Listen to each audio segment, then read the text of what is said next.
Eh, kelas oh. Halo siang semua. Sampai jam berapa, Ci? Siang, Ci. Siang Pak. Kenapa Frankly? Si Vario telat sampai jam berapa, Ci? Ini Vario udah join, cuman kayaknya masih belum ada speakernya. Gak apa-apa, mungkin kenapa Rio? Kenapa Frankly? Oh enggak nih, udah ada join nih. Mungkin mic-nya belum nyala nih, Ci. Iya, nggak apa-apa, aku mulai bacain aja ya. Mungkin kan kita mau sedikit intro dulu ke teman-teman semua. Nanti jadi baru nanti langsung ngobrol aja. Jadi aku langsung buka aja sekarang ya. Selamat siang semua, apa kabar? Semoga sehat dan profit selalu ya. Hari ini kita akan mengadakan webinar edukasi dengan Rio Rizaldi CFP, founder daripada galerisaham.com. Terus sebagai reminder bahwa tanggal 8 November kemarin Galeri Saham itu baru berulang tahun yang ke-14.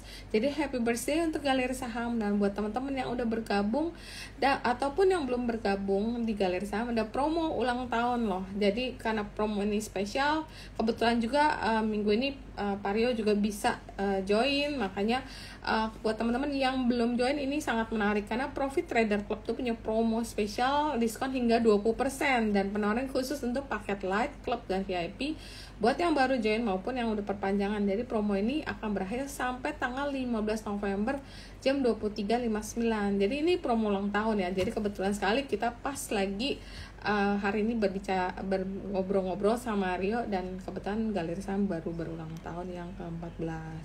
Oke, thank you cerita. Thank you, happy birthday untuk Galeri Sahamnya Rio. Thank you, Ci. Udah di-promote, thank you banget loh. Iya, promote karena memang aku udah member dan aku berasa terbantukan banget sih. Insight-insight dari Rio dan dari timnya itu memang bagus ya. Makanya aku juga promonya karena based on my own experience yang udah join. Dan kemarin baru perpanjang juga mumpung lagi diskon. Padahal belum jatuh tempo, cuman perpanjang dulu deh.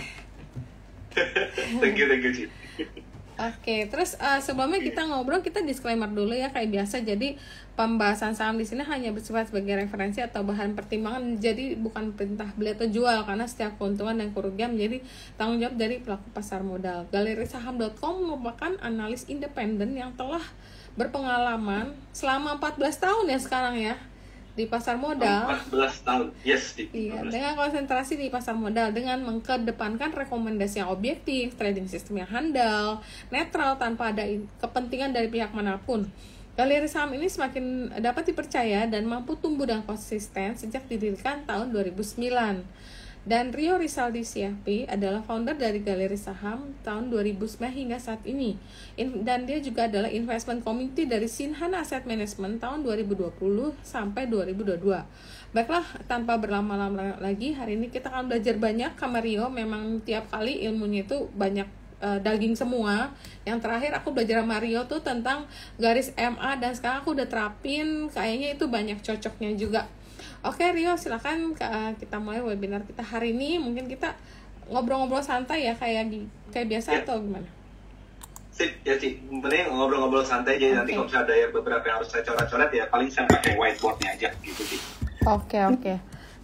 Ini kalau kemarin kan banyak nih saham yang boleh dibilang yang naik itu hanya saham-saham tertentu. Padahal kita tahu bahwa market bulan masuk bulan kemarin nih Oktober ya, Oktober November tuh mulai nggak enak dan susah ya tradingnya.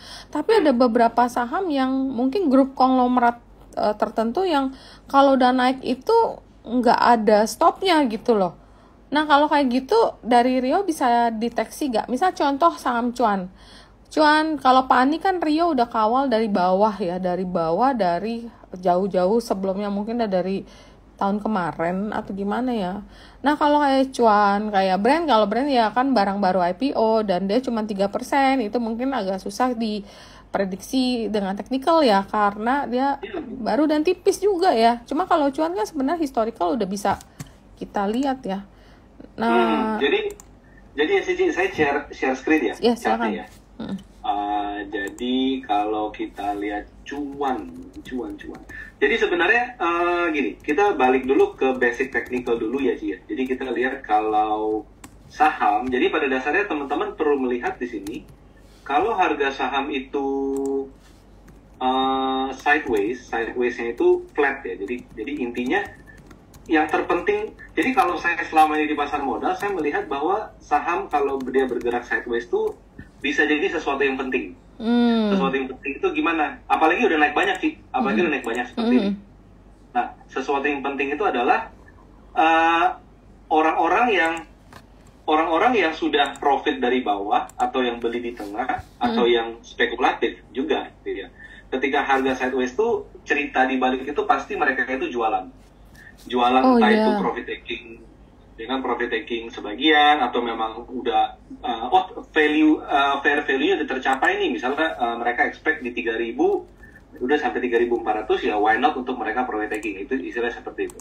Tapi sideways ini sebenarnya ada cerita lebih penting lagi Ci sebenarnya di balik itu.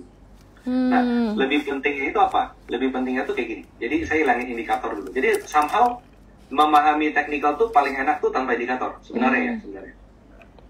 Jadi ketika harga saham itu sideways, dan logikanya itu orang-orang itu kan pada profit taking nih, yang belinya di sini jualan di sini misalnya, yang belinya di sini mungkin jualannya di sini, lalu yang belinya pas lagi bottom fishing kemarin mungkin jualan di sini. Benar. Nah, ya kan gitu aja ya. Atau misalnya yang breakout nih, ini kan ada yang breakout nih, ini breakout seperti ini. Nah, dia beli di sini, mungkin dia jualan di sini, atau dia cut loss di sini, misalnya kayak gitu. Itu kan jadi kan banyak cerita sih ya.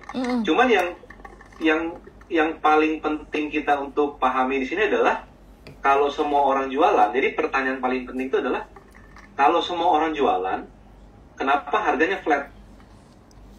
I see. Itu pertanyaan terpenting di dalam technical sebenarnya. Jadi tanpa indikator pun kita perlu bertanya itu. Kalau semua orang jualan, harganya udah naik, kenapa harga nggak turun? Karena kalau logikanya kalau semua orang itu jualan, ini kan harganya harusnya turun kayak apa ya? Kayak GGRM misalnya, GGRM udah naik sempat kapan 5% sehari, suka turun terus gitu nanti. Nah, jadi artinya nggak ada yang beli.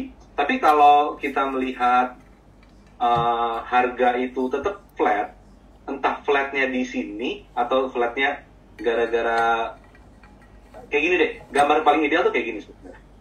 Gambar paling ideal seperti ini. Jadi ketika berapa hari ini, dari tanggal 14 September sampai 13 Oktober, ini kan sebulan ya. Ini sebulan kalau misalnya dipikir-pikir, kalau semua orang udah jualan, udah all time high, lalu abis itu semua pada mau profit taking, harusnya kan harga turun ke bawah. Tapi kenapa dia itu stay di atas? Nah, artinya sebenarnya logik di balik itu adalah ada orang yang beli. Bisa dia orang, bisa dia itu smart money, bisa dia itu institusi, bisa dia itu apapun itu, pasti ada yang beli. Karena kalau nggak ada yang beli, dijamin harga pasti turun di sana. Dijamin harga pasti turun. Contoh kita balik ke kayak Adaro misalnya.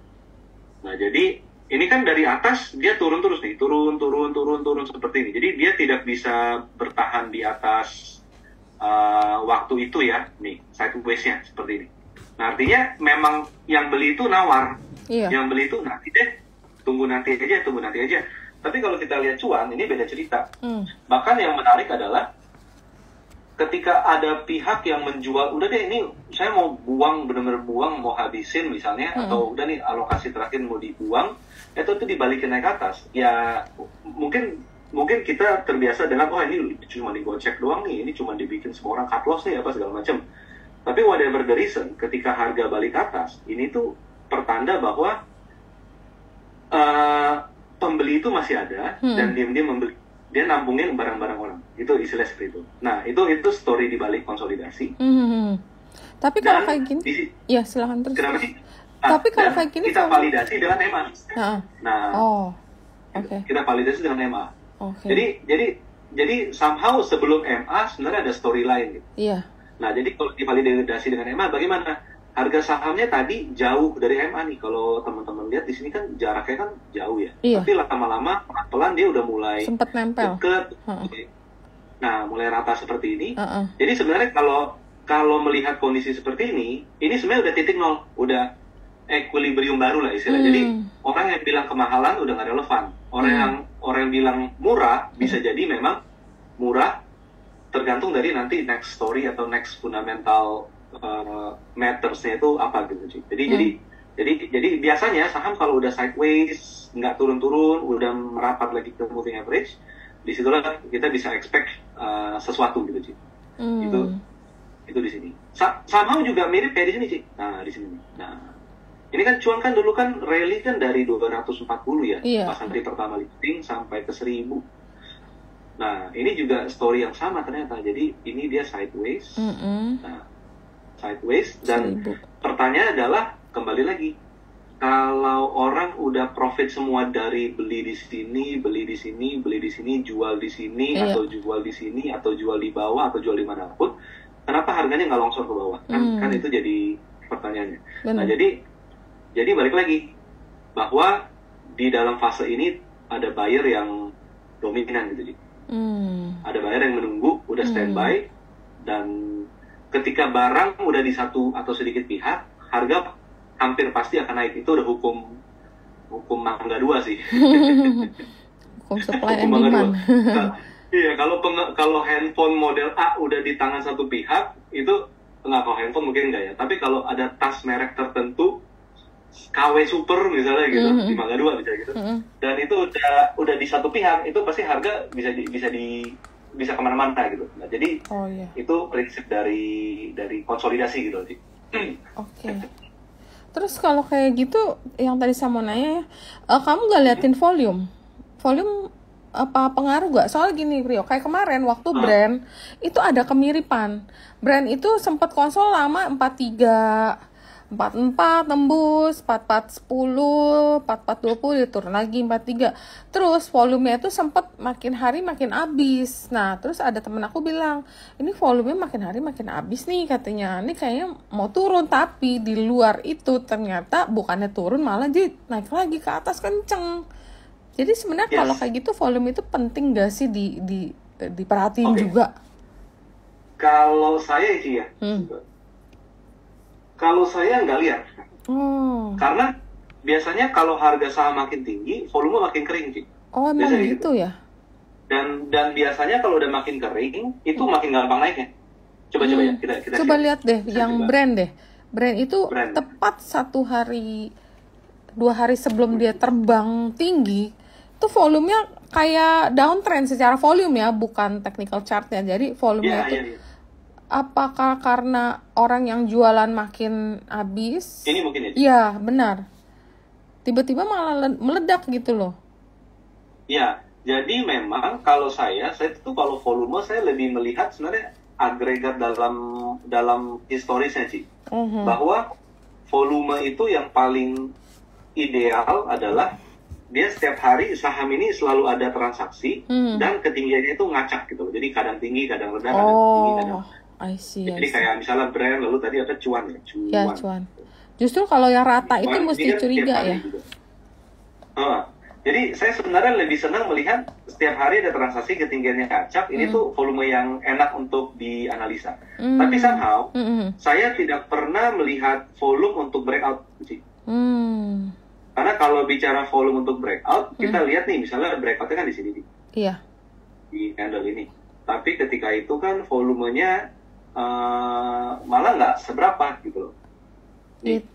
Dimana ini kan volumenya ini sebentar saya hapus dulu MA. Ini tuh ternyata lebih rendah dari yang kemarin kan gitu. Atau bahkan sebenarnya mirip-mirip sama yang minggu lalu di sini. Jadi ini saya jarang lihat. Karena kalau kita mau menunggu volume breakout yang tinggi, artinya kan kita hanya bisa beli di sini. Nah, jadi biasanya saya nggak pernah lihat volume, dan saya tergolong penganut orang yang percaya harga saham makin tinggi, volume makin kecil. Biasanya seperti itu. Karena apa? Karena trader makin dikit. Kalau menurut saya, benar juga trader itu makin dikit. Iya. Kan kebanyakan trader itu kan suka kan buy on support, sell on resist, buy low sell high, buy low sell high.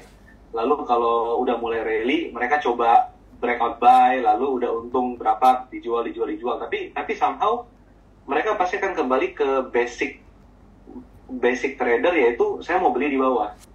Saya mau beli di bawah, dan ujung-ujungnya ketika mereka bicara mau beli di bawah, mereka akan cenderung antri di harga psikologis mereka dulu gitu loh. Ini kayak contohnya nih, kayak misalnya ini cuan. Jadi kalau dulu mereka belinya di sini, mereka jualnya itu di sini, maka mereka pasti akan expect ngantrinya di sini nanti. Iya. Nggak naik-naik. Udah ngantri di sini nggak naik-naik. Tapi kan ini biasa nih ya, kalau trader tuh kan kalau udah diantri nggak dapet, dia kan naikin antrian gitu kan sih. Kan biasanya gitu. Dinaikin terus. Tapi akhirnya kan nggak pernah jadi transaksi karena dia cuma ngantri di bawah. Nah, biasanya itu yang bikin volume itu makin tipis ketika harga udah pucuk. Jadi somehow ya itu yang menarik. Karena apa? Karena semakin kita bisa nge-hold, itu artinya profit itu semakin bisa lebih instan gitu. Lebih baik. Biasanya kayak gitu. Tapi emang saham-saham gini ya, secara iman kita jadi tipis karena saham udah naik banyak. Jadi kayak aduh ini valuasi, tapi balik lagi valuasi itu adalah satu sisi, kemudian kenaikan harga saham adalah di sisi yang lain. Jadi kadang-kadang kita susah ya, kalau udah tinggi kita pikir aduh ini udah tinggi ya, nanti kalau turun gimana, ternyata bukannya turun tapi dia malah naik.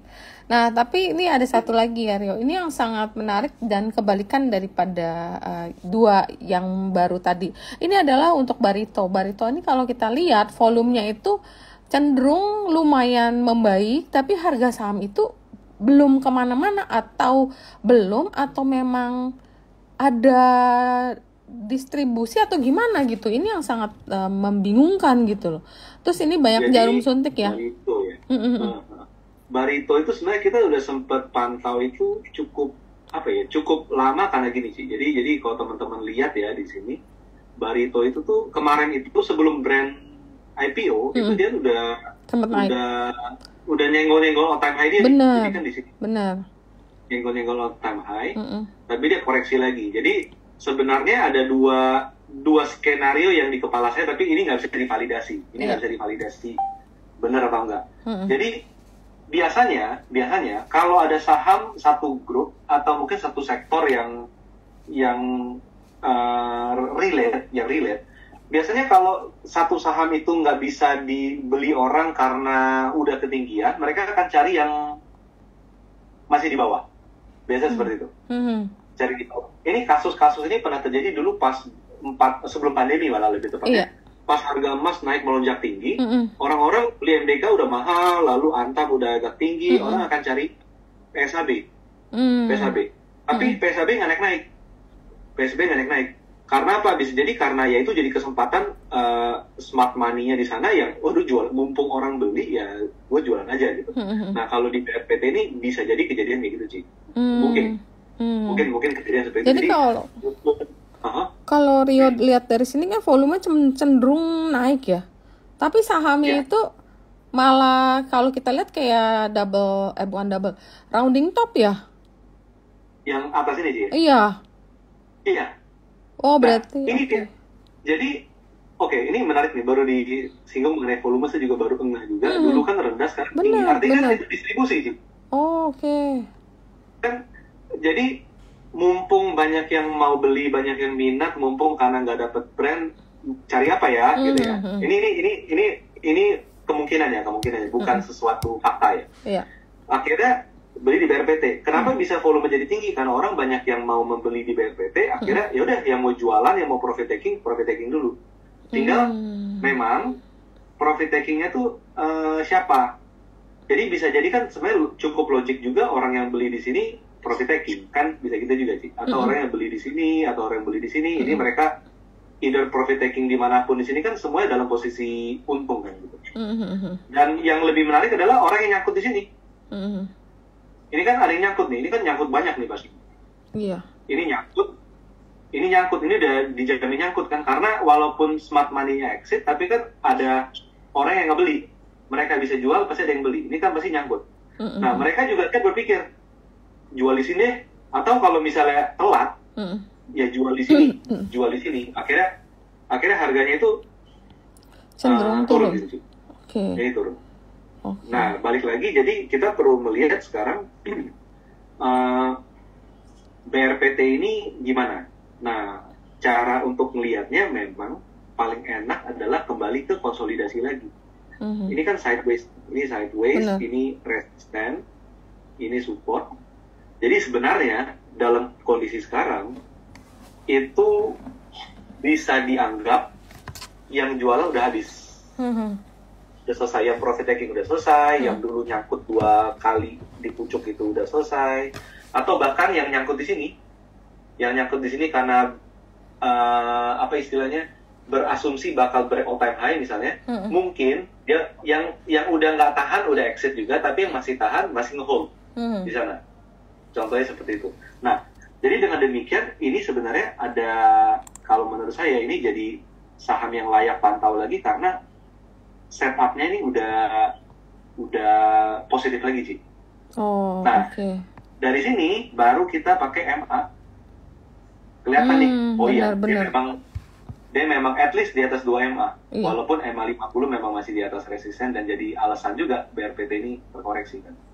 Tapi pada dasarnya selama dia bisa bermain di area 1150 sampai 1200 sih, apa ya, saya cukup yakin dia kembali ke atas sih. Potensi. Karena seller udah habis. Karena seller udah habis. Kalau seller belum habis, pasti turun terus. Pasti turun terus. Jadi setelah naik di sini, jadi biasanya kalau seller itu belum habis, ini harga saham naik ke atas, ini pasti turun dan ambles lagi. Ambles lagi. Tapi ini beda. Ini jadi kelihatan banget sih, ini orang yang ngebeli itu udah mulai, apa ya, istilahnya udah mulai rebutan sih kayaknya. Iya sih.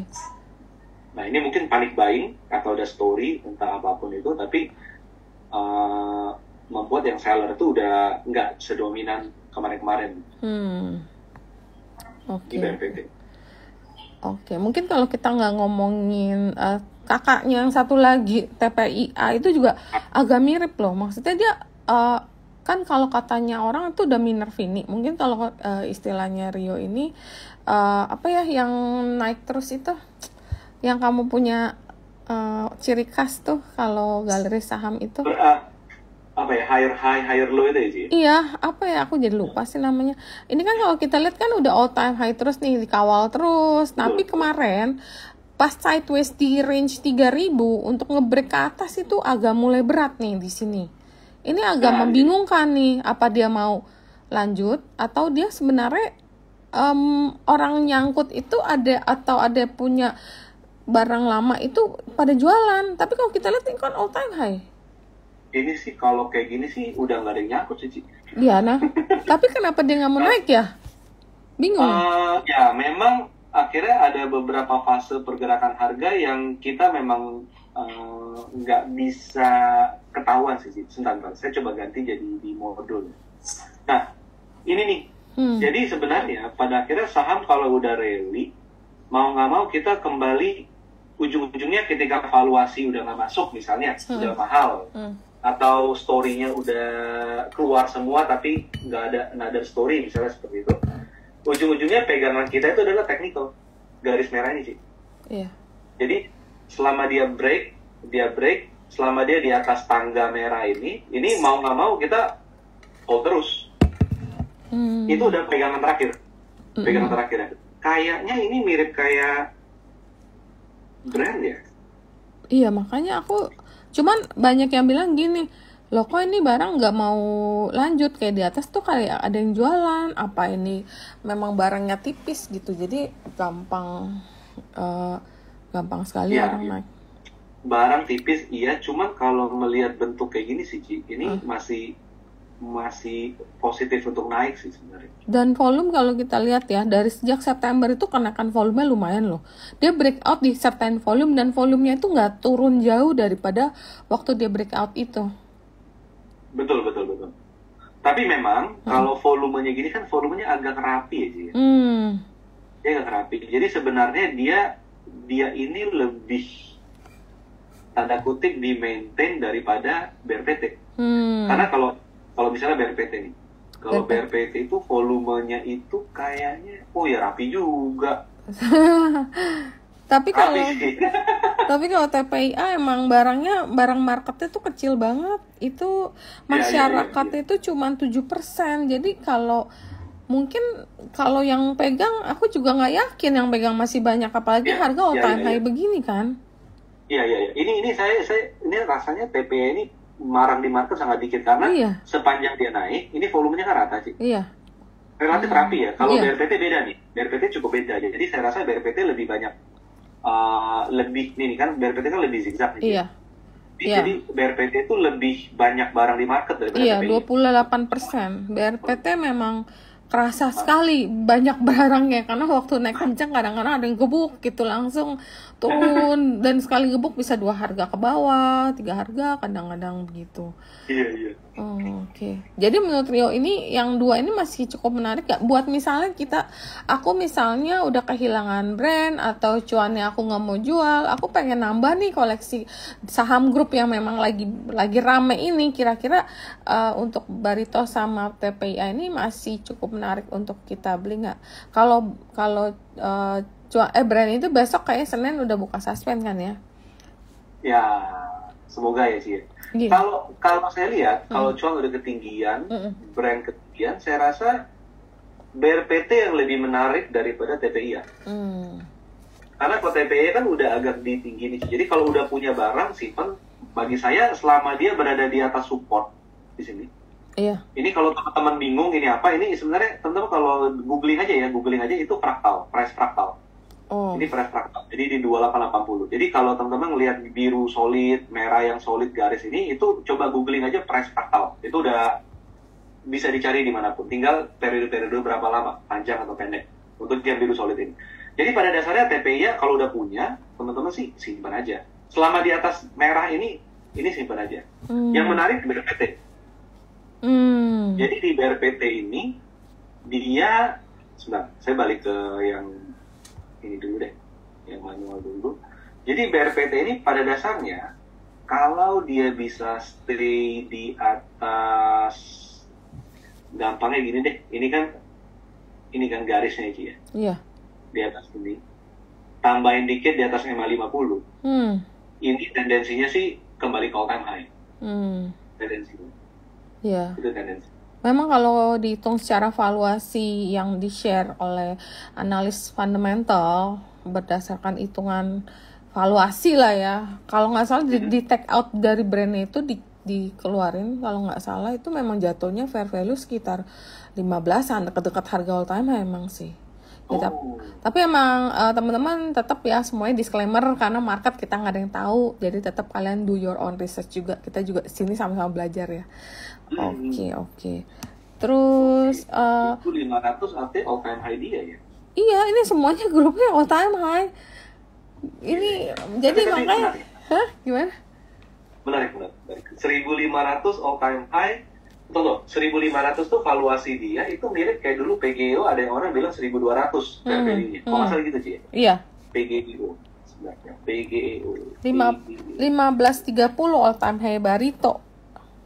Iya. Dulu pas PGO disebut 1.200 dia bisa sampai ke 1.600-an. Iya. Ya, jadi kadang market itu suka bablas. Benar. Market itu suka bablas. Oh iya, terus kalau ngomong PGO ini karena nyambung ya, karena kan PGO ini sebenarnya bisnisnya sama dengan brand. Nah, brand yang udah harganya tinggi ke langit, terus valuasinya kan jomplang nih. Jadi yang satu premium, istilah satu udah Hermes, satu masih Gucci nih. Apakah yang Gucci akan nguber si brand minimal balik ke all time high dia atau enggak? Ini juga tapi agak kayak mencurigakan gitu loh Rio. Naik digebuk. Tapi gebuknya nggak dengan full power ya, mau apa power jualnya udah mulai habis atau gimana nih kalau menurut teropongan kamu secara teknikal? Sebenarnya kalau PGO ini jadi kurang bagus. Kemarin pas lagi kayak gini Ci, lagi grafik seperti ini tuh kita udah pantau ketat nih. Benar. Di sini ini benar-benar cakep karena ini kan rapi di atas MA50 iya. Sama naik. Tapi memang dengan dia tembus seperti ini jadi nggak begitu bagus sih. Jadi kalau menurut saya sih PGO ini mungkin kita expect dia bermain dulu di area sini, MA 100. Jadi biasanya ini tips lagi teman-teman ya. Jadi tips lagi kalau pakai moving average 50 ke 100 200, kalau MA itu lebar 50 ke 100 itu lebar. Biasanya ini jadi range swingnya. Biasanya gitu. Biasanya. Jadi kalau MA di sini jebol, kita bisa nampungnya di bawahnya aja gitu. Di sini nih. Di bawah di sini. Ini biasanya kalau lebar-lebar. Tapi kalau rapet biasanya solid. Oh, oke.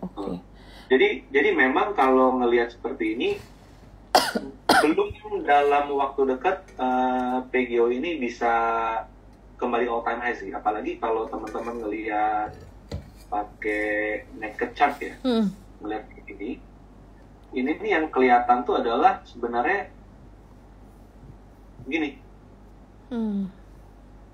Head and shoulder. Benar.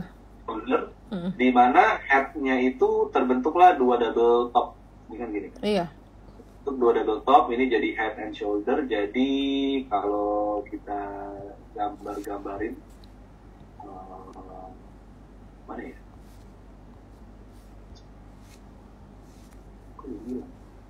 Head and shoulder. Kok hilang sih? Head and shoulder. Oh, ini di atas. Ini biar gampang. Jadi ini kan gini. 1, 2, 3, 4, 6. Kan gini sih. Ini jadi head and shoulder. Jadi kalau orang-orang yang pakai formula biasa, maka mereka akan sebut targetnya itu ke sini. Dari sini kan ke sini. Tapi kalau kita lebih mendalami head and shoulder, sebenarnya targetnya itu dia di sini, minor target itu di sini. Nah, jadi ini deh, ini target jauh juga ya? Ya lumayan. Tapi ini reasonable nih. Jadi gini.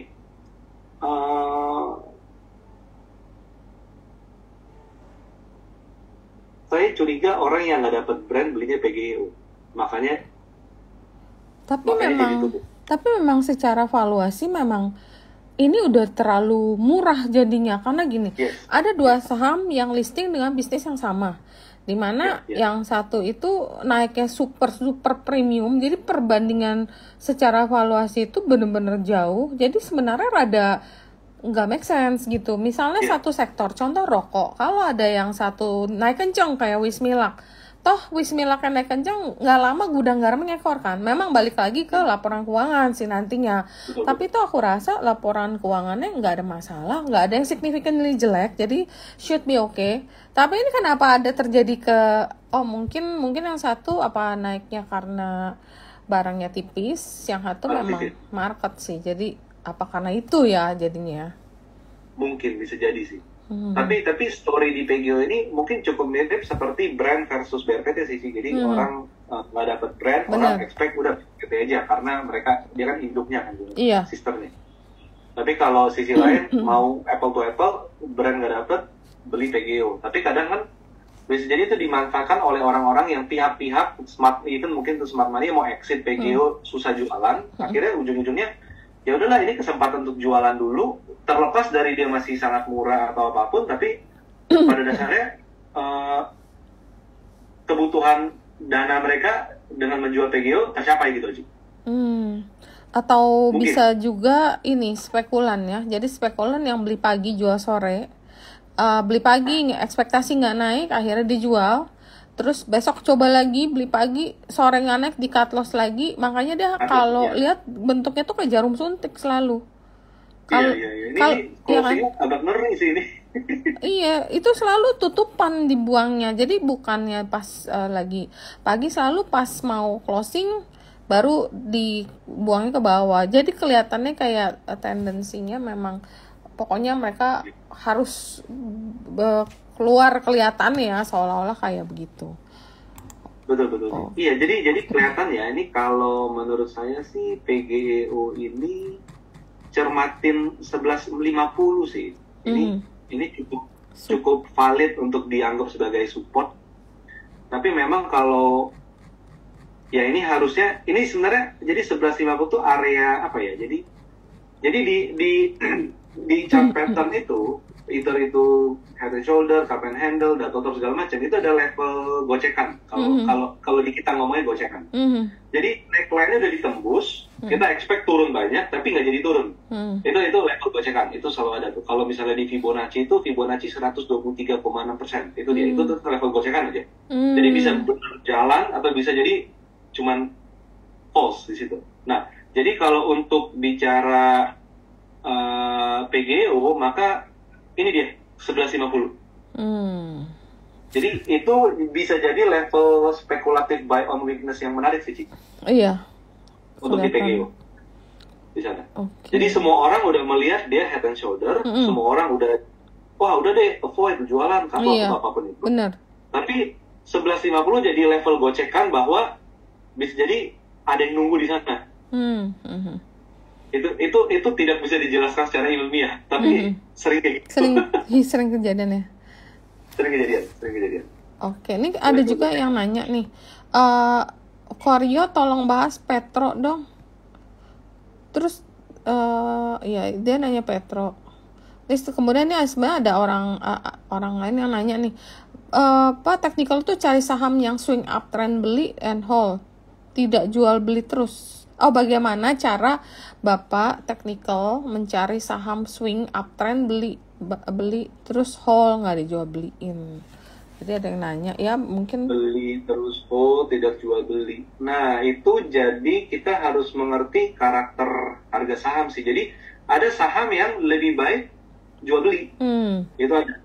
Jadi kayak contohnya kalau teman-teman perhatiin saham kayak ACES, Akra, Astra gitu ya, itu tuh paling enak udah buy low sell high. Mau dia uptrend pun buy low sell high pasti dapat. Pokoknya pasti dapat aja karena dia cukup lebar geraknya. Itu buy low sell high. Tapi kalau teman-teman ketemu saham yang kayak misalnya kalau kayak Adi, Wika, BTPP, kalau lagi mulai uptrend itu buy low sell high pasti hilang barang. Itu tipikal ya. Jadi karakter saham tuh macam-macam. Nah jadi kalau mau beli di hold terus, time frame berapa? Kalau misalnya bicara time frame 2 bulanan, menurut saya cari kayak contoh tadi Adi Wika kalau lagi mulai uptrend, misalnya contoh seperti itu. Tapi kalau mau beli dan hold terus sampai berapa? Setahun, 2 tahun, sebenarnya opsinya as simple as beli BCBRI sih. Atau kalau pas dapat saham, kalau mau mantau. Atau pas dapat saham yang kayak modelnya kayak Pani gitu, atau kayak yang uptrend, namanya trend following. Trend following ya. Iya.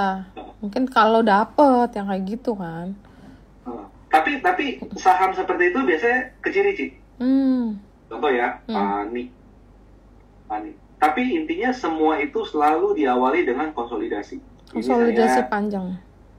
Konsolidasinya nggak perlu panjang, tapi punya ritme. Ini nih contohnya. Ini kita pakai MA.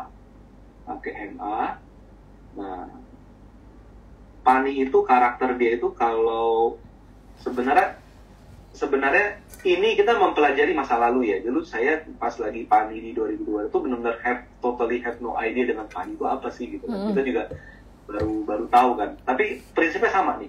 Dari yang tadi kita obrolin dari siang jam 1. Konsolidasi nggak turun-turun. Iya. Lalu nempel EMA kan, EMA-nya naik kan nempel nih. Iya.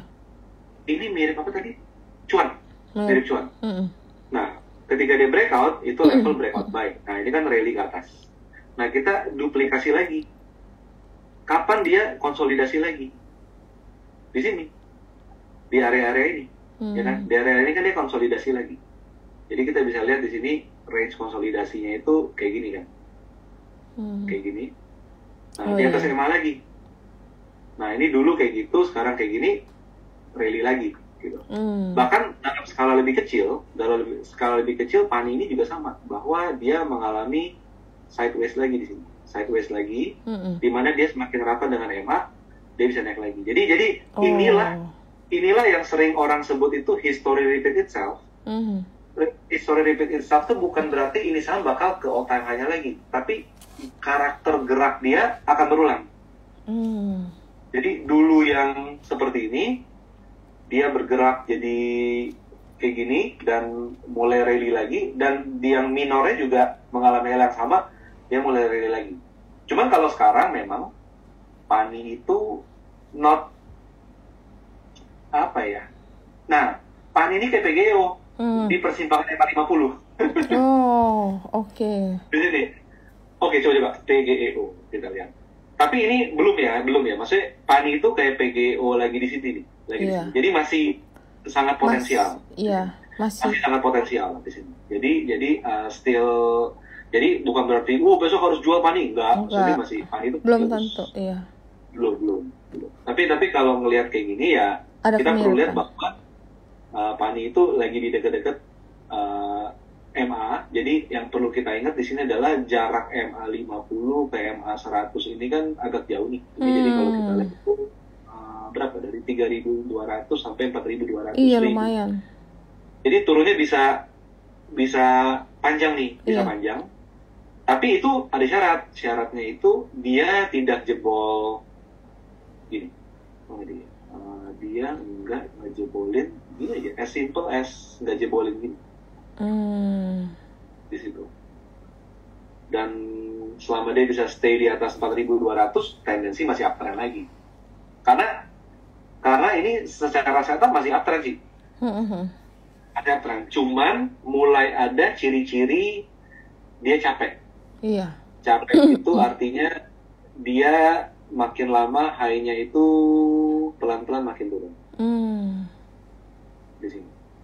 Tapi balik lagi kan namanya technical ya, Ci ya. Technical cuma membaca gejala saat ini. Iya. Tapi ujung-ujungnya kalau besok diborong orang jadi naik lagi, berubah trennya. Iya. Udah beda cerita. Jadi ini cuma kayak apa ya, antisipasi lah. Technical tuh antisipasi. Oke. Terus ini, tadi ada yang nanya Petro ya. Habis Petro nih ada juga yang di YouTube nih nanya Dewa sama Medco. Ini yang sama-sama lagi hype semua nih, sempat rame. Nah, Petro juga nih menarik nih. Jadi dengan kita pakai MA-nya itu selalu konsisten, 50, 100, 200, kita bisa tahu bahwa Petro ini sedang di simpang tren. Maksudnya kalau dia di atas MA 200, 4160 nih ya, MA 200. Kalau dia di atas ini, dia bisa stay main di Petro nih, bisa bermain di sini. Ini sih at least gap ketutup semua. Kalau menurut saya. Iya. At least gap ketutup semua. Jadi artinya upside itu kurang lebih 29-30%. At least. Itu ketutup semua. Asal dia bisa bermain di area kotak biru ini. Tapi ini nice to watch sih. Maksud saya, sebentar. Petro Weekly. Menarik sih. Weekly rapi ya. Iya, cuman aku masih nunggu. Sebenarnya ini kan ada berita bahwa Petro ini diakuisisi. Jadi sebenarnya kita masih nunggu kepastian harga akuisisinya. Soalnya ada yang rumor tuh akuisisinya tuh kemungkinan harga di bawah. Jadi ya takutnya kan gini, ini kan barang tipis kan. Kalau diakuisisi berita misalnya harganya di bawah, jadi takutnya kan ada yang profit taking, ada yang panic selling. Nah, itu yang lagi kita antisipasi sampai dapat kepastian bahwa harga akuisisi yang dibeli oleh Cuan itu berapa gitu loh. Soalnya ada yang bilang tuh 2860, ada yang bilang 3000, ada yang bilang 3,5. Nah, memang rata-rata kan harga di bawah 4000 semua. Tapi saham dia itu memang range itu lagi main di kisaran 4000. Jadi kayak kita tuh nunggu kepastian gitu loh. Jangan sampai kita beli terus ternyata keluar berita ada yang panik terus jualan, nanti trennya jadi turun ke bawah. Ini soal barang tipis gitu. Kalau barang yang liquid, likuidasinya liquidity-nya bagus sih kita mungkin masih bisa jualan ya. Ini kadang-kadang kalau lagi tipis, kalau lihat tuh itu tipis, barnya bener-bener tipis sekali. Ini tipis banget sih. Iya, jadi aku pikir sih aku masih nunggu konfirmasi entah itu beritanya atau teknikalnya. Soalnya bener-bener swingnya ini lumayan agak. Tapi kalau punya barang ya, kalau barang yang udah punya terus murah sih ya worth to hold, mendingan ditahan. Tapi kalau misalnya sempat take profit nih kemarin, Terus dia turun tapi juga nggak mau turun yang jauh bener ya. Itu paling terakhir turun tuh 36 ya kalau nggak salah ya. 3 ribuan. Di 680 di sini. Ya habis turun kan dia kayak naik lagi. Nah itu yang aku pikir ntar deh coba sambil nunggu kepastian aja, aku pikir gitu sih. Tapi sebenarnya ya memang ini sama menarik. Ethereum ini nanti trading plan-nya cukup simple sih untuk teman-teman yang udah punya, lagi simpan atau baru beli kemarin-kemarin. Ya. Ini nanti sehari 2 hari lagi ini bakal jadi fraktal baru. Bakal jadi fraktal baru. Jadi kalau misalnya cerita lihat di Profit Trader sih ya, ini nanti bakal ada merah gitu. Bakal ada support di sini. Oke. Nah, di sini tuh level 3970. Iya. Jadi as simple as kalau ini jebol udah exit aja. Oke. Karena ini barengan dengan nah ini dia. Dengan dia jebol S3960 ini artinya dia kan gagal naik ke atas EMA 200. Nah, dia turun ke bawah, whatever the story nantinya, kita udah resiko udah lebih minimum. Iya. Tapi kalau dia bisa tetap stay di atas 3.950-an ini harusnya sih, kalau lihat bentuk ini sih ya, ini sebenarnya kayak mau naik. Peluangnya udah kayak apa ya? Udah 60% ke arah naik. Iya memang benar. Kalau ngeliat kayak gini. Tapi kalau turun sih ada koreksi major atau ada koreksi sih memang aku kecenderungan mau beli ya atau mau nambah gitu. Tapi kalau harga segini kayak lagi tanggung gitu loh. Nah, kalau koreksi Ci, ini level yang paling menarik untuk beli. Di berapa? Di sini berapa ini? 3350. Iya, benar. Sampai ini terlalu jauh. 3.000 enggak. 3.350. Iya, itu make sense sih. Soalnya pun kalau misalnya rumor itu benar, diakuisisi di harga bawah, berarti kan antara 35 sampai 2860 berdasarkan rumor ya. 33-an itu harga yang nggak terlalu high risk, ya kan? Ya. Tapi kalau misalnya dia turun, oke deh paling berapa sih? Mungkin tadi yang kamu bilang terlalu jauh itu 3.000 kalau secara teknikal kan ya. Atau tunggu dia stabilize itu 3.000, risk kita kecil gitu loh, cuman paling 10%. Tapi kalau misalnya benar mungkin dia upside-nya bisa jauh lebih menarik sih. Mungkin kita pantau aja ini sih, boleh banget untuk masuk watchlist kalian ya. Iya. Ini sebenarnya jadi kalau bicara level ya, kalau paling reasonable tuh ini kan ada swing panjang nih di bawah. Artinya ini range. Jadi dia kalau ini supportnya 3350 sampai 35. Iya. 30. Ini mungkin jadi ini pasti sama kayak MA tuh kan, bener kan? Nih MA-nya nih. Iya. Sama kayak MA. Iya, ini dia sih. Oke. Cuman bedanya kalau kita penganut MA pasti akan merasa kegocek dulu nih kalau ini sampai nih di 3.370. Kenapa? Karena udah di bawah MA. Iya. Gitu dia. Jadi MA tuh, permainan MA itu pasti dilewatin dikit atau nggak dideketin sedikit. Jadi nggak precise, bukan yang saklek gitu. Ya ini kuat nih. Ini nggak kuat. Oke. Kalau misalnya dilewat MA dikit itu bukan berarti kita harus buru-buru keluar kan? Kita lihat lagi nih. Ya. Dia solid terus di bawah, bikin low baru yang pas dia nembus bawah, atau dia membal ke atas ya? Betul.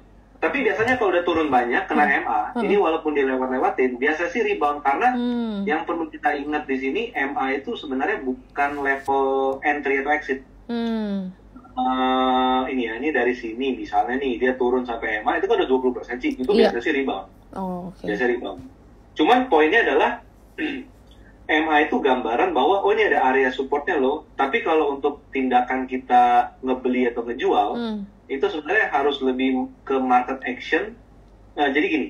Jadi itu lebih ke breakout-nya. Lebih ke breakout-nya. Kalau saham yang kayak apa tadi? BRPT misalnya, BRPT. Walaupun BRPT itu secara MA itu bagus karena di atas MA 200, di atas 100 walaupun MA 50 itu jadi resisten. Tapi ngebeli BRPT ini tidak ketika tembus MA 50. Tapi dia lebih masuk akal ngebeli karena dia break resisten di sini. Oh iya benar. Di sini break resisten. Jadi MA itu lebih ke arah lebih ke arah konfirmasi. Big picture aja. Oh, okay. Petanya tuh kayak gini, peta itu mau naik atau petanya mau turun atau peta itu sideways. Oke. Iya, PTRU. Tapi menarik sih. Iya, benar-benar. Dua ini sebenarnya waktu Petro itu aku udah beli waktu itu di bawah. Cuma waktu ada berita terus keluar, terus habis itu dia koreksi, ya itu aku sempat jualan atau profit taking. Tapi lagi nunggu untuk kepastiannya karena memang banyak yang bilang tunggu aja karena itu berita take overnya itu atau diakuisisi di harga bawah. Jadi kita sambil nunggu. Kalau mau trading kelihatannya bisa-bisa aja. Cuma kalau misalnya mau cari duit yang lebih gede mesti agak iya pantau terus ini, pantau ketat sih. Oke, terus tadi ada yang nanya juga nih Rio, yang sangat menarik mengenai Dewa, karena Dewa juga kemarin ada surprise kan yang tiba-tiba dia turun dalam, tapi waktu turun dalam itu aku malah suka karena aku percaya nih yang bayarnya itu bukan orang sembarangan ya, dengan duit hampir 1 T ini pasti kan big buyer yang kita percaya sering menjalin kerjasama lah dengan grup ini. Nah tapi ini abis naik-naik terus dia turun kayak di bawah garis MA lagi nih. Nah apakah ini masih menarik? Ini kalau peta masih positif sih. Jadi balik lagi bahwa MA itu di atas dari bawah bukan sebuah trading plan. Jadi MA itu cuma lebih ke gambaran ya. Big picture itu ini Dewa ini uptrend. Kenapa Dewa uptrend? Karena dia MA 50 di atas 100, di atas 200 ini tuh rapi uptrend. Ya? Ini rapi. Jadi nggak ada masalah. Jadi maksudnya tidak diragukan bahwa Dewa ini dalam fase tren naik. Jadi pada dasarnya masih oke. Tapi memang dengan penurunan kemarin ini belum kebentuk support yang baru signifikan gitu sih ya. Belum kebaca. Jadi biasanya kalau fraktal itu kita butuh kayak gini. Ada 1 candle, ada 2 candle, ada 3 candle, misalnya ada 4 candle seperti ini. Nah, dia sendirian aja. Dia jadi kalau dia itu sendirian di bawah, nah ini gampang banget nih Ci, ini supportnya gitu loh Ci, di sini. Nah Dewa ini belum ada. Dewa ini belum ada. Jadi menurut saya sih sehari 2 hari ke depan, mungkin minggu depan tuh kita bisa sebenarnya jadi semoga dia konsolidasi dulu deh. Dengan konsolidasi bentuk ini yang sendirian, kita jadi lebih firm, udah pokoknya stop loss-nya di situ gitu. Supportnya di situ. Tapi secara tren tidak dipungkiri dia dalam tren naik. Gitu. Iya, waktu yang turun dalam itu aku sempat masuk, tapi karena kemarin naik, terus aku pikir udahlah profit taking dulu sebagian. Jadi kalau sampai dia terjadi goncangan, memang grup ini kan kadang-kadang ini ya istilahnya volatilitas kan lumayan. Jadi pas turun tuh kita punya pelor untuk buy lagi di bawah. Jadi jual setengah sih kemarin itu. Oke, terus nih ada lagi yang menarik juga nih, Medco nih Rio, karena Medco udah naik tinggi banget, terus tahu-tahu turun ngikut harga oil. Apakah ini udah saatnya dia rebound? Karena memang ada mau pembagian dividen interim 15 perak. Oke, jadi saya rasa kalau untuk Medco ini arahnya sudah nggak trending lagi sih, tapi sideways. Jadi gini, ini kan MA 50-nya. Iya.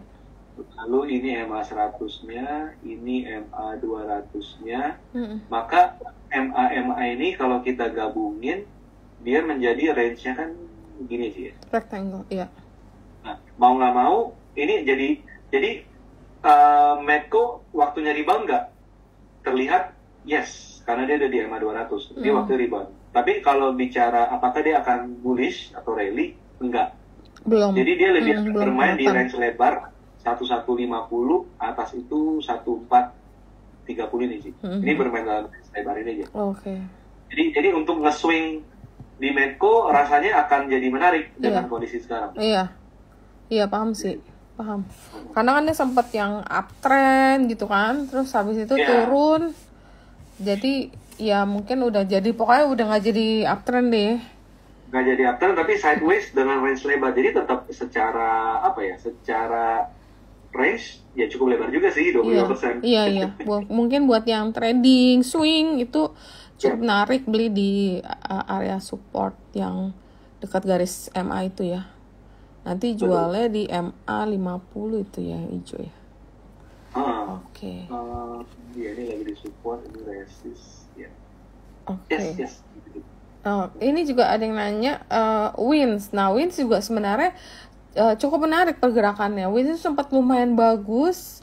Kan Rio juga sempat suka ya.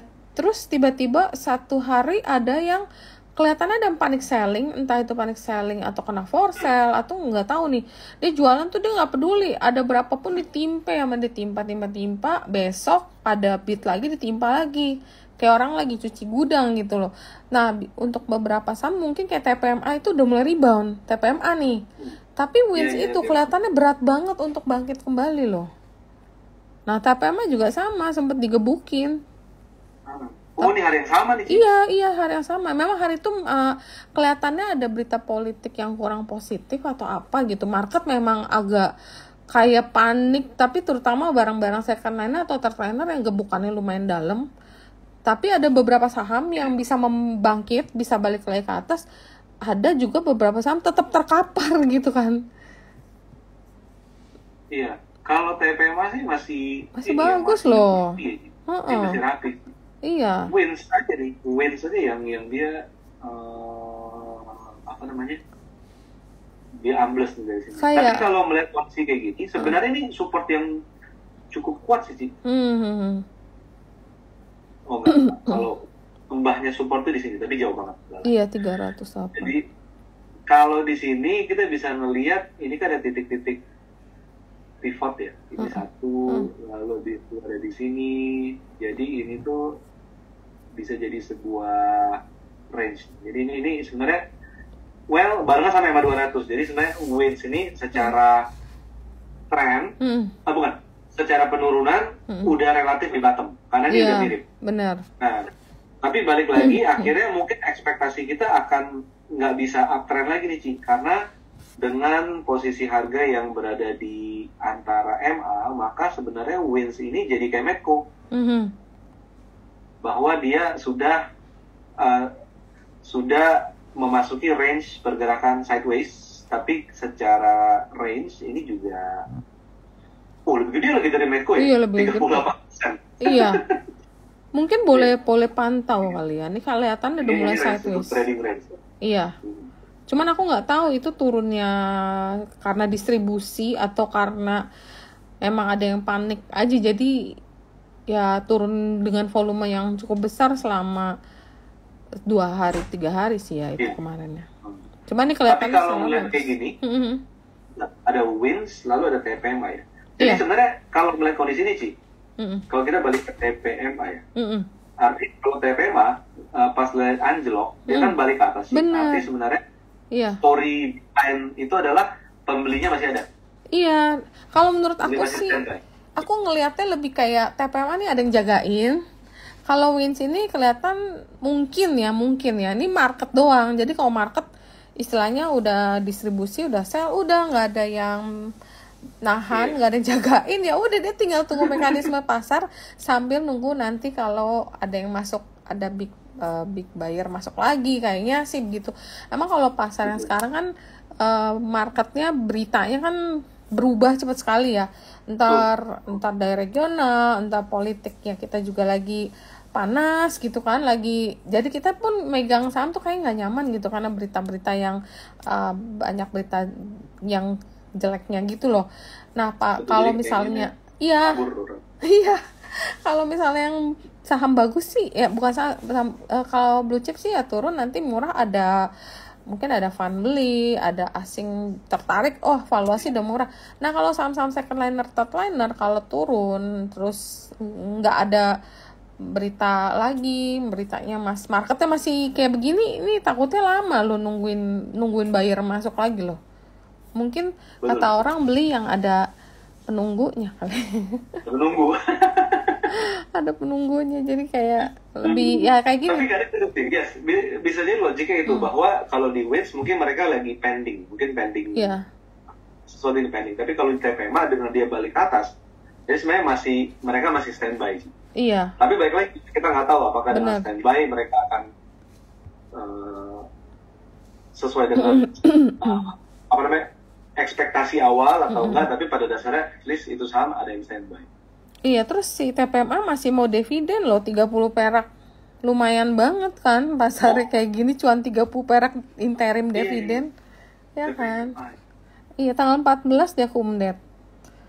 Lumayan sih, oke sih. Terus ada lagi nih yang menarik nih, nggak tahu Rio udah lihat belum? Maha itu kemarin sempet naik banyak, terus dia turun. Aku rasa diturun di hari yang sama yang kemarin Wins TPMA digebukin, kayaknya hari yang sama digebukin. Tapi nih setelah sideways dia mulai bangkit nih. Aku nggak inget bener nggak tuh dia turun di hari yang TPMA. Kalau TPMA tadi Oktober. Oh iya loh sama. Iya kan, nah hari itu market memang parah banget. 26. Oh enggak, dia sehari setelahnya. Oh sehari. Oh oke. Okay.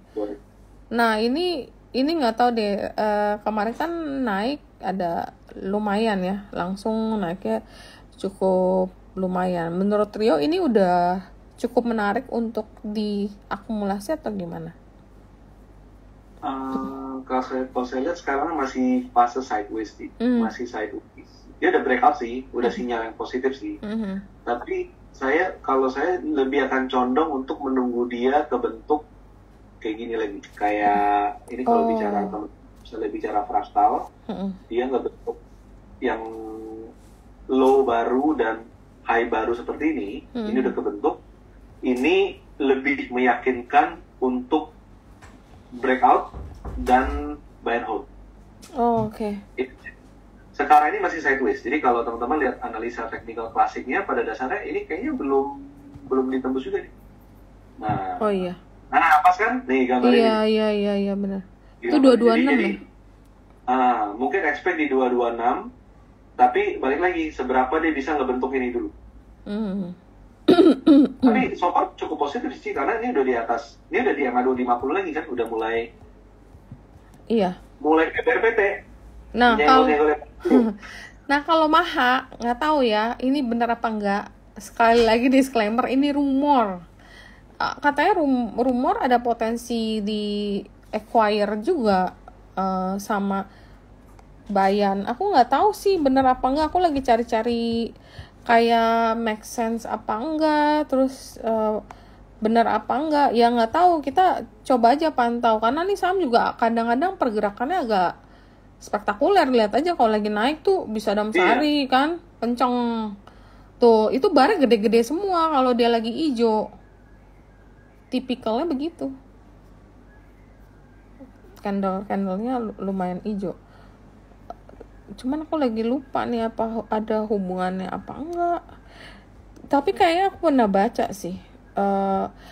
Maha ada kerjasama sama Bayan. Ya nggak tahu sih bener apa enggak. Kita tunggu aja, namanya rumor. Secara bentuk. Secara bentuk sih potensial sih.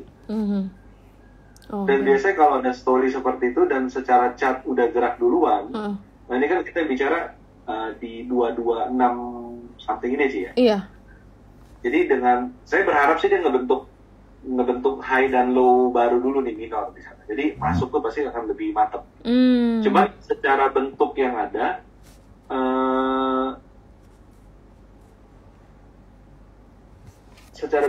sebenarnya tendensi Maha itu lebih ke arah positif daripada negatif secara teknikal.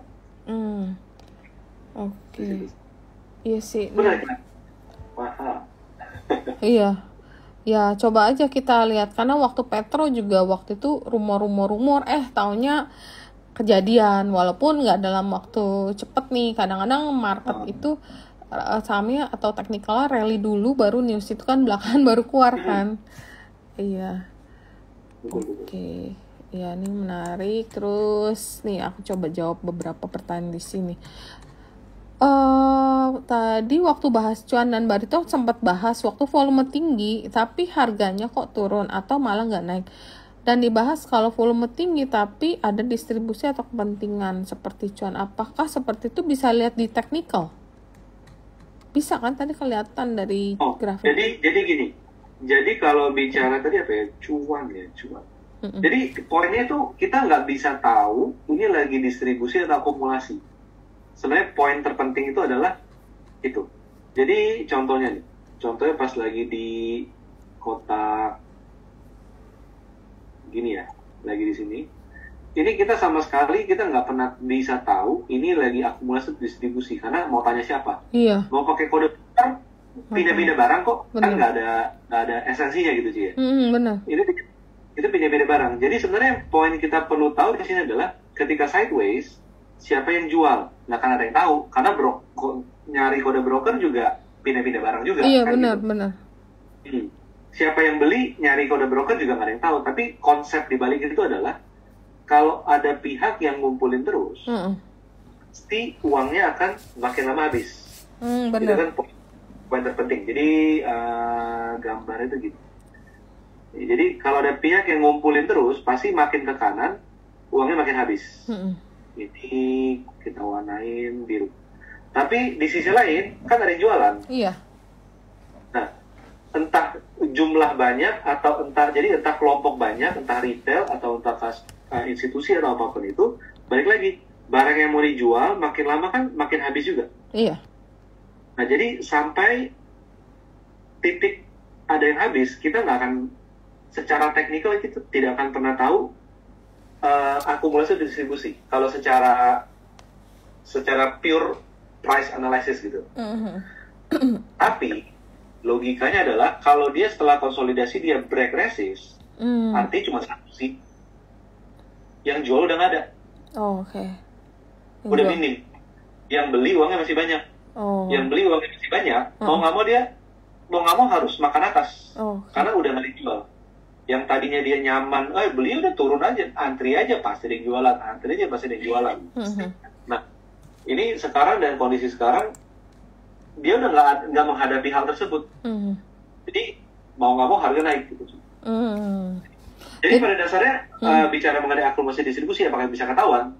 Pada dasarnya nggak akan bisa ketahuan. Kalau bagi saya bukan penganut kode broker, jadi karena ya kita tahu lah, misalnya kalau kayak nasabah besar institusi gitu kan nggak akan peduli dengan itu, dia bisa masuk melalui A, keluar melalui Z, kan misalkan kayak gitu. Jadi pada dasarnya endingnya itu hanya ketahuan ketika dia break resist atau break support, dan itu harus konsolidasi. Kalau tidak ada konsolidasi, kita nggak tahu sebenarnya di situ. Abis konsolidasi panjang, jadi kalau misalnya dia break ke atas dengan volume seperti tadi dan candle-nya ditutup hijau, berarti kita boleh average up atau spekulasi buy more gitu ya. Kalau ternyata itu false atau ternyata itu tipu-tipu, terus besokannya digebuk lagi, kita langsung disipin cut loss aja gitu ya. Yes, jadi kita at least setiap kita mau beli saham, kita udah tahu batas bawahnya di berapa di sini. Oke, ini titik worst case saya. Tapi kalau kita mau beli, intinya selama dia break resisten konsolidasi itu oke, gitu sih. Jadi nanti jarak antara breakout dengan support ini resiko. Entry ini di sini. Nah, biasanya saya senangnya tuh pakai fraktal. Jadi breakoutnya tuh bukan di sini, Ci. Tapi breakoutnya di sini. Ini kalau fraktal tuh paling gampang pakai gambar ya. Jadi kalau secara gambar, maka breakout itu adalah ketika harga saham dengan setup yang memang udah positif ya, tembus garis biru ini. Di sini.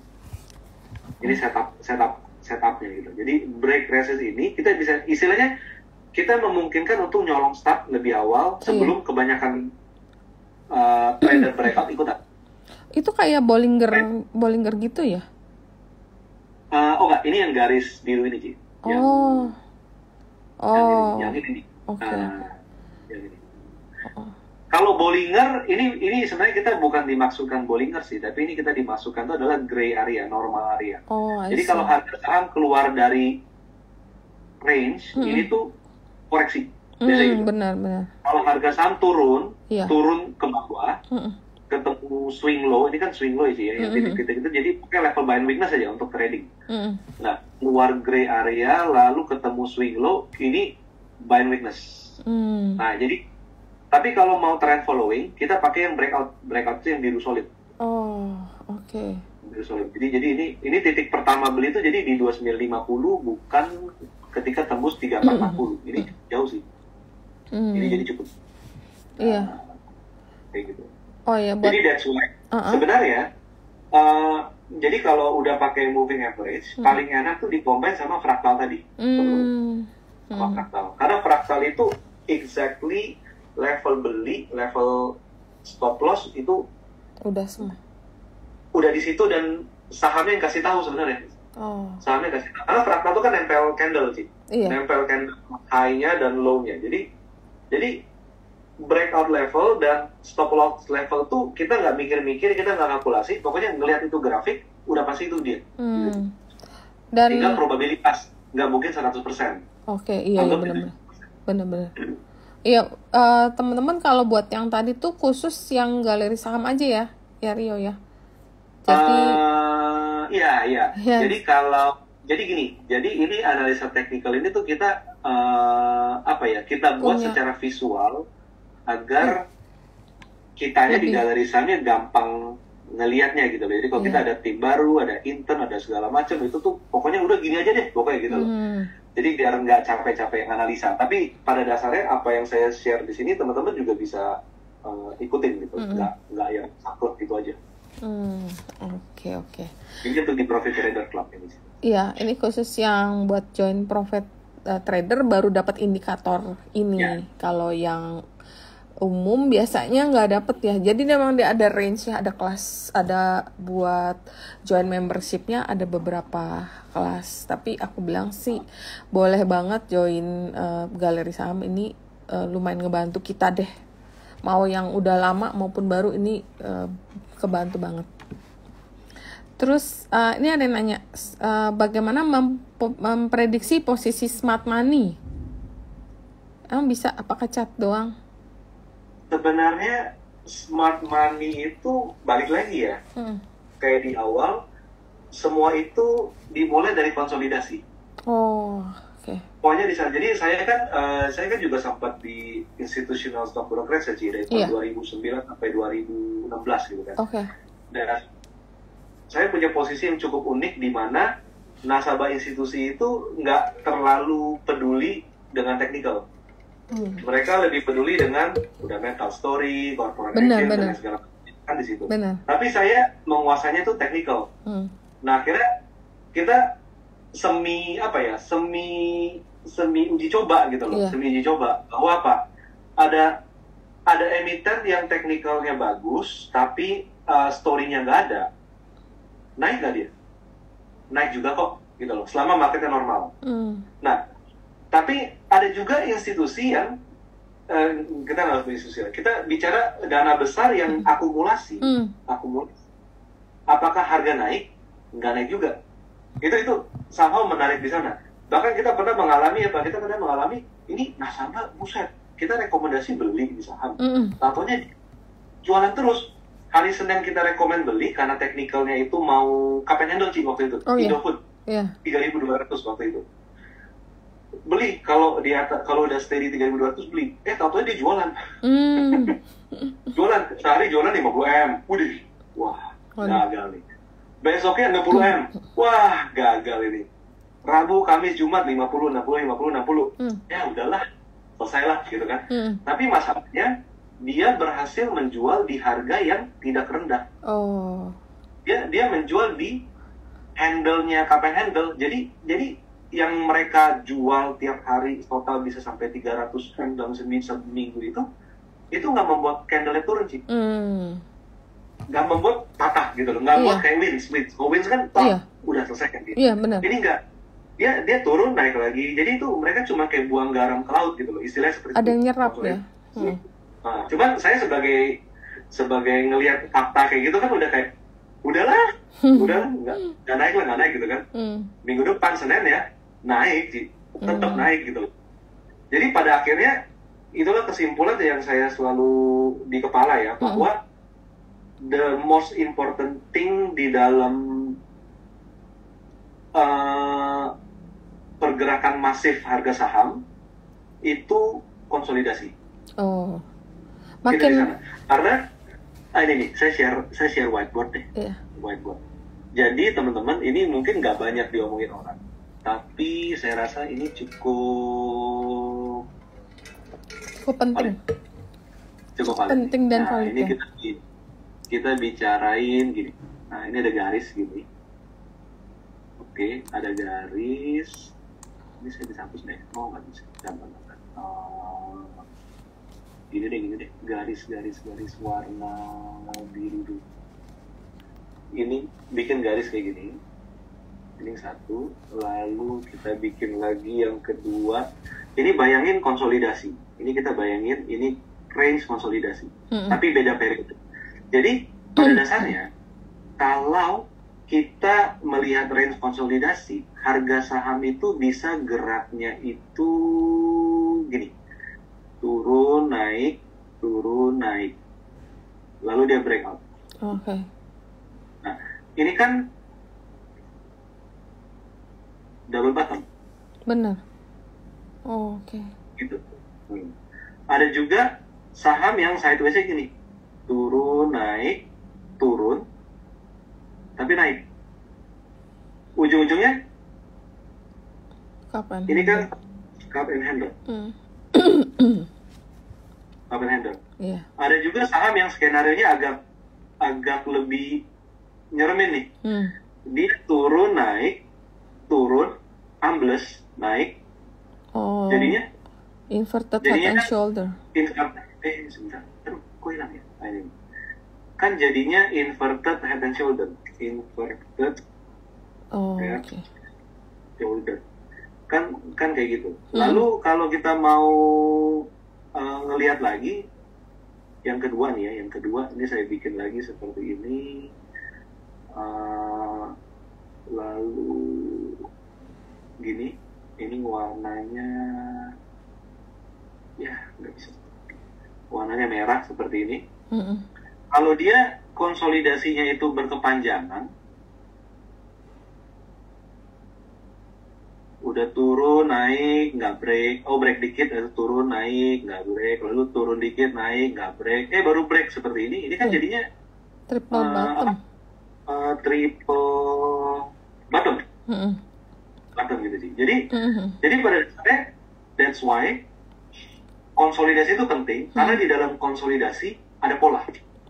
Jadi pola yang kita pelajari, kita sering dengar, kita tahu segala macam itu, biasa itu break neckline itu selalu di akhir konsolidasi. Apakah dia break resisten untuk pola-pola yang ada di gambar ini, atau dia break support, neckline di support, kebalikannya double bottom, kebalikannya double top, cup and handle, kebalikan cup and handle terbalik, inverted and shoulder, kebalikannya kan head and shoulder, dan seterusnya gitu aja. Jadi pada dasarnya that's why saya selalu bilang bahwa konsolidasi itu benar-benar yang utama gitu. Jadi mau dibilang akumulasi, distribusi segala macam, at the end of the day akhir konsolidasi itu apa? Kalau nggak ada konsolidasi nggak bisa dianalisa. Nah, benar nggak kalau makin panjang konsolidasi itu benar nggak sih breakoutnya atau rally-nya itu nantinya makin panjang? Apa nggak efek? Iya sih. Benar ya? Itu makin panjang sih.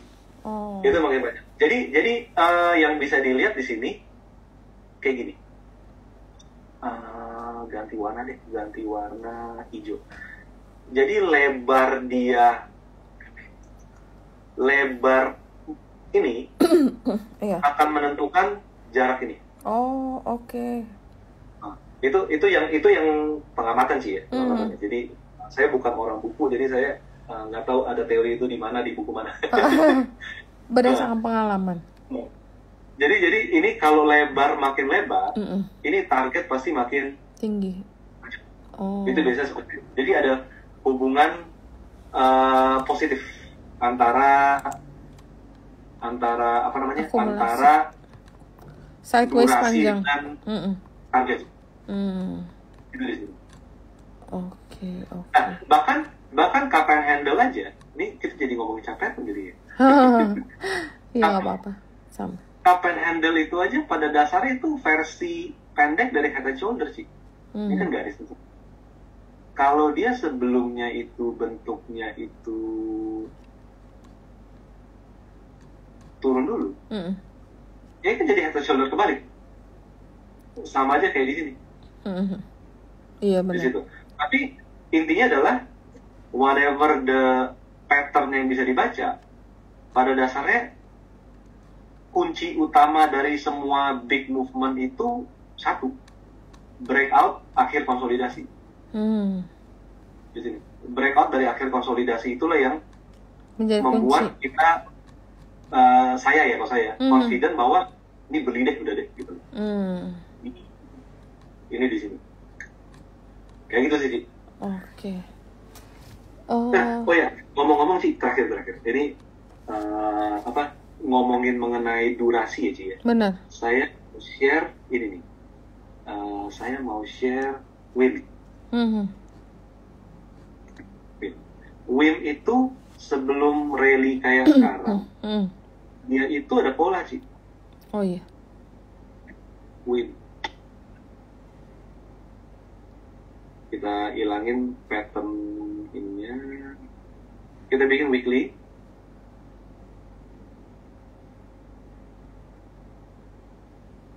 Tuh sih. Ini cup and handle. Iya. Ini cup and handle dengan durasi setahun. dari sini. April ke April. Berapa ya ini? Lama. 2 tahun masa? Iya, 2021. ini grafik weekly 2021 ke 2023. Iya loh, 2 tahun loh, 2 tahun. pantesan. Ini kan jadi dahsyat sih. Tapi kita perlu mengerti bahwa ada pattern inside pattern. Pattern inside pattern itu adalah apa yang kita lihat. Jadi gini, ini cup and handle. Iya. Yang gede ini cup and handle. Lihat lagi, lebih gede lagi. Cup and handle. Ini cup and handle lagi. Iya. Jadi ada pattern inside pattern. Jadi kalau bentuknya udah kayak gini, ini tuh udah cakep banget ya. Oke. Jadi durasinya itu benar-benar dari 2013 sampai 2023, artinya itu udah 10 tahun. Somehow saya temukan bahwa pola semakin gede itu dia semakin dahsyat naiknya. Dan mungkin lebih stabil atau gimana ya? Ada kan saham yang rally naik cepat tapi kempesnya cepat, nih kelihatannya. Iya. Naik istirahat sebentar, dia bikin high lagi. Kalau ini napasnya panjang gitu sih. Iya. Napasnya panjang. Nah, jadi ini yang saya paling suka dari konsolidasi, bahwa ini trennya WIM ini apa, uptrend, downtrend segala macam. Tapi kalau kita melihatnya nih digepengin deh, ini sideways gitu. Iya, sideways. Ini sideways jangka panjang yang secara perintilan jangka pendek tuh lebar-lebar. Jadi ini kayak bicara apa ya, size deh gitu, bicara size. Yeah. Dan ini memang ini terjadi sangat banyak dan cukup valid di banyak saham yang bentuknya kayak gini sih. Oh, banyak. Untuk teman-teman ya mengenai mengenai konsolidasi ini. Jadi orang banyak konsolidasi, tapi sebenarnya di dalam konsolidasi itu ada pattern. Kalau patternnya itu nggak kelihatan daily, mungkin time frame kita narik historis kurang panjang gitu. Biasanya seperti itu. Jadi kalau sekarang WIM ini menurut kamu masih menarik gak? Sebenarnya udah ketinggian. Jadi kalau kita bicara, kita bicara target. Jadi kalau kita bicara target, gini ya, ini yang klasik ya. Iya. Kalau saya sih nggak pakai yang klasik, saya pakainya yang projection Fibonacci. Tapi biasanya kalau seperti ini, oke. udah sampai sih. Iya. Udah sampai. Nah, ujung-ujungnya gimana caranya kita bisa tetap punya walaupun target udah sampai. Mau nggak mau, sebenarnya mau nggak mau pakai fraktal. Oh, pakai fraktal Pakai lagi. fraktal. Jadi kayak fraktal di WIM ini, kalau kita buka di Profit Trader Module, ini kelihatan setinggi-tingginya WIM dan kita udah have no idea ini mau kemana sih gitu ya. Jadi selama harga saham stay di atas support merah solid ini, ya merem aja sih. Mau nggak mau pasrah. Oke. Pasrah naik. Pasrah naik. Di situ. Oke. Tapi kalau misalnya belum punya, kira-kira untuk trading di garis merah itu agak beresiko.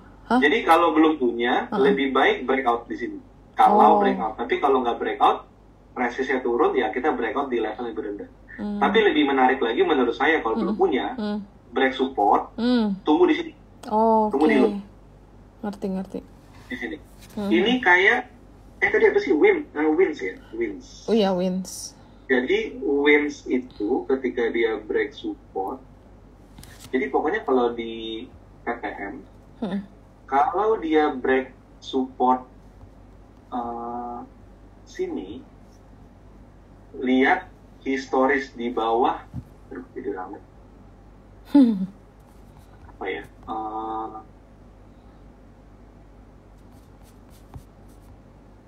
Aduh, lupa. Nanti deh. Doit. Oh, Doit, oke. Doit juga saham yang susah nih, suka banyak plot twist. Jadi kalau sebuah saham udah break support, kita mau entry boleh nggak? Boleh. Lihatnya di mana? Coba lihat kalau di Profit Trader Mode tuh yang panjang-panjang ini. Ini biasanya level reboundnya. Sampai sini. Jadi kita bikin range-nya itu jadinya gini. Level bottom fishing. Oke. Level bottom fishing. Ini Doit, ini betul udah kayak head and shoulder kebalik nih sih. Iya. Oh iya. Jadi kalau kita bikin jadi 30 menit, mulai kelihatan. Mulai kelihatan. Jadi ya history itself di technical itu somehow adalah pattern. Pattern. Oke. Menarik sih. Terus apa ya? Oh ya, tadi kan ada yang bilang katanya TPMA sama Wins itu digebuk pas result. Tapi resultnya nggak jelek kok, bukan karena itu. Resultnya cukup bagus. Oke, mungkin satu pertanyaan. Itu Wins itu dari rugi menjadi laba. Itu resultnya oke dong, dari positif dari negatif menjadi positif gitu. Tapi aku rasa penurunan Wins itu bukan karena laporan keuangannya yang below expectation ya, menurut aku lebih memang antara ada yang panik atau emang ada yang profit taking. Jadi kalau kita lihat secara result, Win year on year naik, Q on Q naik. Jadi bukan karena disebabkan oleh berita, lebih karena naik. Iya. Oke, mungkin pertanyaan terakhir ya Rio, ini kelihatannya ada Gavin yang nanya nih.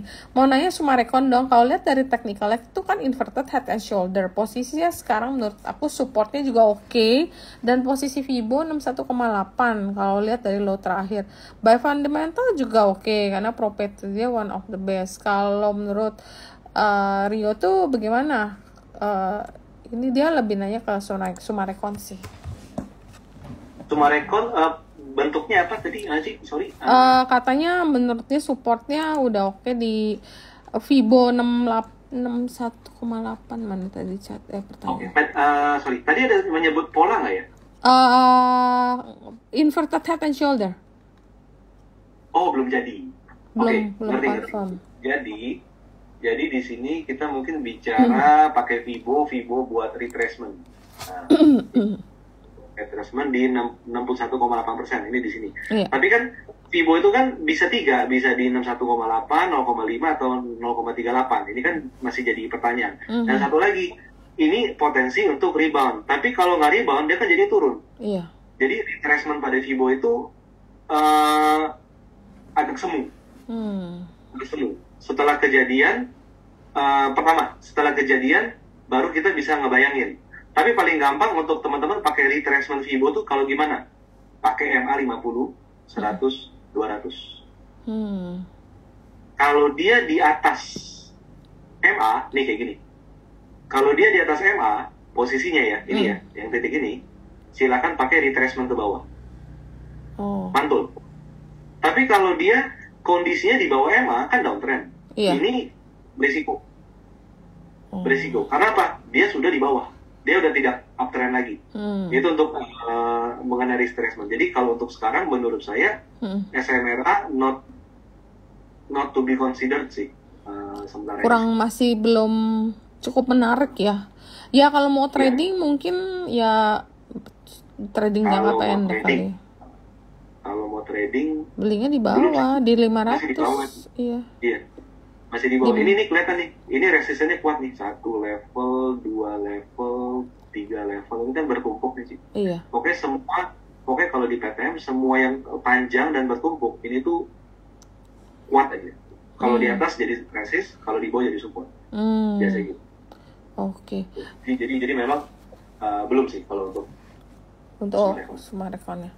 Oke, sebenarnya sih aku mau tadi pertanyaan terakhir, cuman kasihan nih ada yang nanya ADMR juga nih. Oke deh, kasihan deh. Mungkin kita liatin deh ADMR deh. Tadi bang ada yang nanya sih ADMR aku juga kasihan. Oke, nggak apa-apa. ADMR. Kalau ADMR ini seingat saya lebih bagus dari Adaro.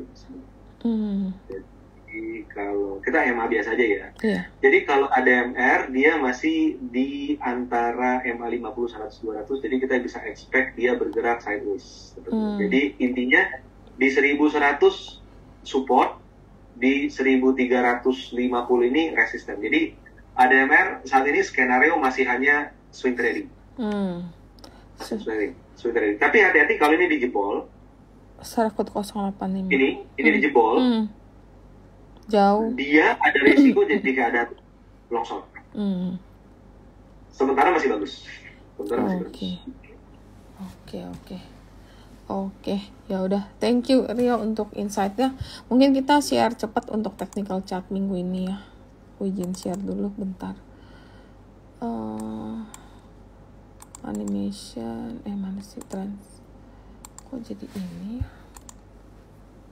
Kok jadi slideshow. From the beginning. Oke, untuk technical chart minggu ini disclaimer seperti biasa. IHSG kalau bullish skenario-nya udah rebound dari FR 50%, 6.764. Kenaikan berlanjut akan tes resisten di 6887. Jika break 6887, IHSG berpotensi membentuk inverted head and shoulder menuju target 7148 kalau bullish skenario. Kalau bearish skenario rebound tapi gagal break resisten downtrend line di 6888, gagal break level tersebut, IHSG itu berpotensi koreksi ke 6640. Dan saat ini IHSG masih di bawah Kumon dengan Chikou di bawah indeks. Dan untuk rotasi sektor weekly yang ada di improving ini nggak ada. Yang di leading ada infra, ada basic, ada IDX energi, yang weakening juga nggak ada. Ada di lagging ini banyak sekali, non cyclical, finance, industry, health, tech, kemudian ini ada trans dan ada property ya. Rata-rata ngumpulnya cuma di dua bagian nih. Yang daily-nya itu ada di IDX Tech, kemudian ada IDX Trans, Basic, Prop, Industry, dan Finance itu ada di leading. Kemudian yang weakening ada yang apa sih nih, energi ya, infra sorry. Kemudian ada health yang juga akan berpotensi ke lagging, sama non cyclical. Yang di lagging ini ada IDX cyclical ya, nih agak ini sih susah banget lihatnya kayak. Yang weekly ini ada yang improving, ada Saratoga, ada BJBR, kemudian ada Amar, ada BBNI, bank nih rata-rata. Yang weakening ini ada di Bank Mandiri, Emcor, Bank Niaga, Penin Bank, kemudian Tugu, ada BNI juga. Kemudian yang lagging ini ada Arto, ada Adaro, Agro, dan ini ada BTPS juga di weakening. Kemudian ini untuk yang IDX Tech ya, ini IDX Tech lumayan kan lagi menarik. IDX Tech itu ada DMMX nih, Rio sempat suka nih DMMX ya. Kemudian ada Diva ya, nih Diva aku nggak pernah main juga. Elite, Tefas. Kemudian yang di sini yang ada di legging ada NFCX, Axio. Tadi sebenarnya ada juga yang nanya Axio sih. Ini banyak yang unik-unik juga ya nih tag-nya ya. Ada M-Tech nih yang ada di sebelah improving. Kemudian nih ada Goto yang legging, dari weekend udah pindah ke legging lagi, tapi nih yang weekly. Kemudian ada wifi, ada kios yang ada di weekending, ada Wirge, ada Bukalapak. Ih, kok ini malah ini sih borit. Oke.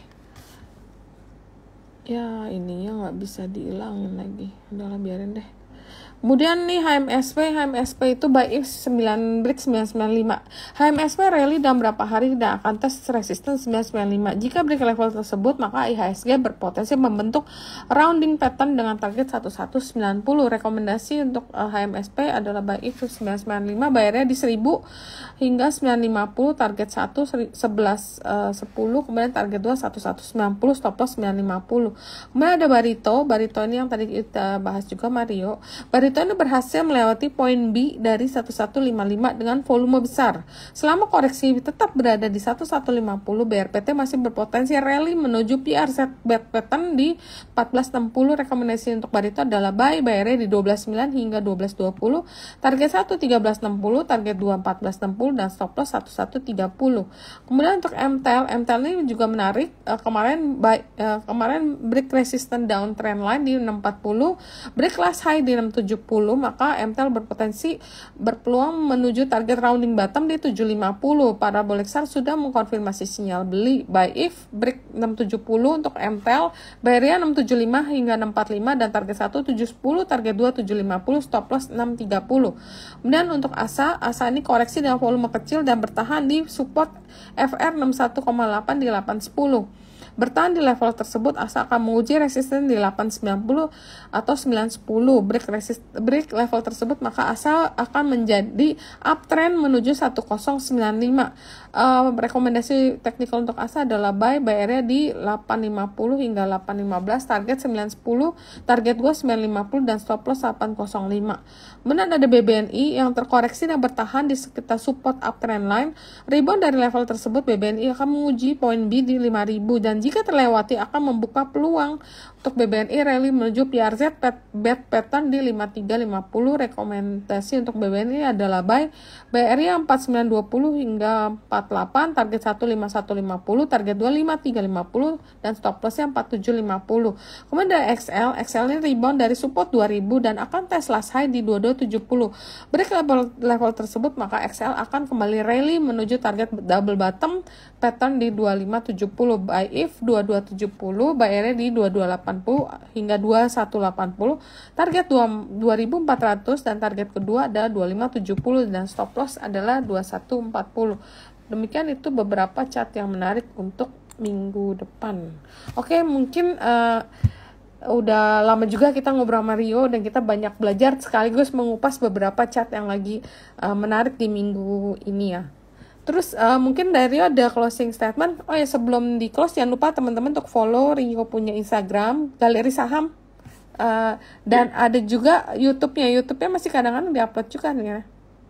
Masih udah mulai rutin lah setiap Sabtu. Ya bagus. Ya banyak banget nih pokoknya yang di-share sama Rio. Jadi buat kita yang mau yang baru, mau senior, itu pokoknya ilmunya daging semua deh.